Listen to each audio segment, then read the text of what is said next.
नमस्कार। चलिए आज बात करते हैं पश्चिमी अफ्रीका के एक ऐसे देश की जो विरोधाभासों से भरा हुआ है। ये कहानी है गिनी की। तो सीधा मुद्दे पर आते हैं। सोचिए, एक देश जिसके पास कुदरत की दी हुई बेशुमार दौलत हो, वो आर्थिक रूप से इतना संघर्ष क्यों कर रहा है? यही वो सवाल है जो गिनी की पूरी कहानी को समझने के लिए सबसे जरूरी है। गिनी की कहानी में जो विरोधाभास है वो यहाँ साफ साफ दिखता है। एक तरफ देखिए, इस देश के पास दुनिया का सबसे बड़ा बॉक्साइट का भंडार है, सोना है, हीरे हैं। और दूसरी तरफ हकीकत ये है कि यहाँ के लोगों की औसत कमाई बहुत कम है और गरीबी एक बहुत बड़ी सच्चाई है। तो इस पहेली को सुलझाने के लिए हमें थोड़ा पीछे जाना होगा। शुरुआत करते हैं इसकी जमीन और यहाँ रहने वाले लोगों से। चलिए इस राष्ट्र की नींव को समझते हैं। गिनी का भूगोल भी आप कह सकते हैं इसकी दौलत जैसा ही है, एकदम विविध। साइज में देखें तो ये यूके से बस थोड़ा ही छोटा है और 6 पड़ोसी देशों से घिरा हुआ है। यहाँ आपको रेतीले तटीय मैदानों से लेकर ऊंचे पठार, घने जंगल सब कुछ मिलेगा। और ये इतना खास है कि नाइजर जैसी बड़ी बड़ी नदियां भी यहीं से निकलती हैं। गिनी की असली दौलत हैं यहाँ के लोग, जिनकी आबादी करीब 1,40,00,000 है। ये देश कई अलग अलग समुदायों का घर है।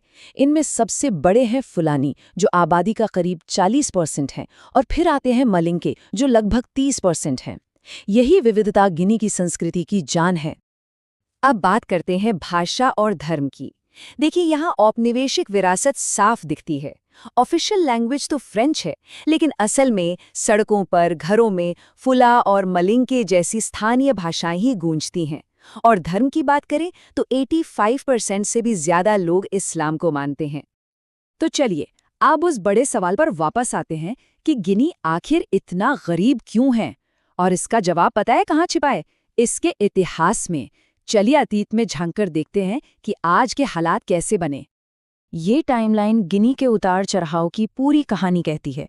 एक वक्त था जब ये घाना और माली जैसे ताकतवर साम्राज्यों का हिस्सा हुआ करता था। सोने और नमक का व्यापार, सब कुछ था। लेकिन फिर यूरोपीय ताकतें आईं और सब कुछ बदल गया। दास व्यापार और औपनिवेशिक शोषण का एक बहुत ही दर्दनाक दौर शुरू हुआ।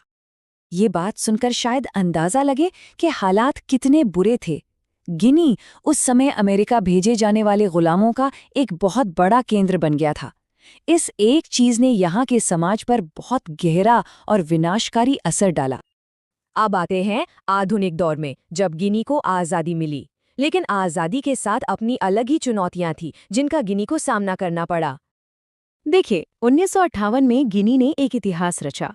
ये फ्रांस से आज़ादी पाने वाला पहला अफ्रीकी देश बना। लेकिन इसके बाद का रास्ता आसान नहीं था। राष्ट्रपति तोरे ने 26 साल तक एक सत्तावादी तरीके से राज किया और उनके जाने के बाद लंसाना कॉन्टे ने तख्तापलट करके सत्ता हथिया ली। मतलब एक के बाद एक राजनीतिक उथल-पुथल चलती ही रही। तो अब आप समझ रहे होंगे, ये जो लगातार चलती आ रही राजनीतिक अस्थिरता है और जो भ्रष्टाचार है, इसने देश के विकास पर एक तरह से ब्रेक लगा दिया है। यही वो बड़ी वजह है जो गिनी को अपनी असली क्षमता तक पहुंचने से रोक रही है। तो ये तो हुई इतिहास की बात। चलिए अब देखते हैं कि आज का गिनी कैसा है। इसकी अर्थव्यवस्था, इसकी संस्कृति और इसका भविष्य कैसा दिख रहा है। ये नंबर देखिए, 70%। जानते हैं ये क्या है? गिनी के कुल एक्सपोर्ट का 70% हिस्सा सिर्फ और सिर्फ माइनिंग से आता है।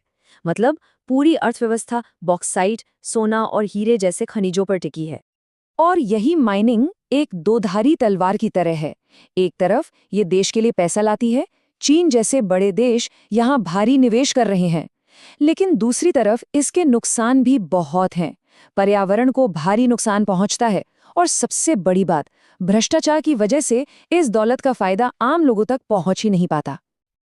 लेकिन रुकिए, गिनी की कहानी सिर्फ राजनीति, गरीबी और माइनिंग की नहीं है। इन सब के परे यहाँ एक बहुत ही खूबसूरत और जिंदादिल संस्कृति भी बसती है। गिनी की संस्कृति की बात करें तो यहाँ का संगीत और साहित्य कमाल का है। बिम्बिया जैज बैंड का नाम तो दुनिया भर में मशहूर है। और लेखक जिब्रिल ताम्बसिर नियाने की कहानियां वो आज भी लोगों को प्रेरणा देती हैं। ये वो गिनी है जिसके बारे में अक्सर बात नहीं होती।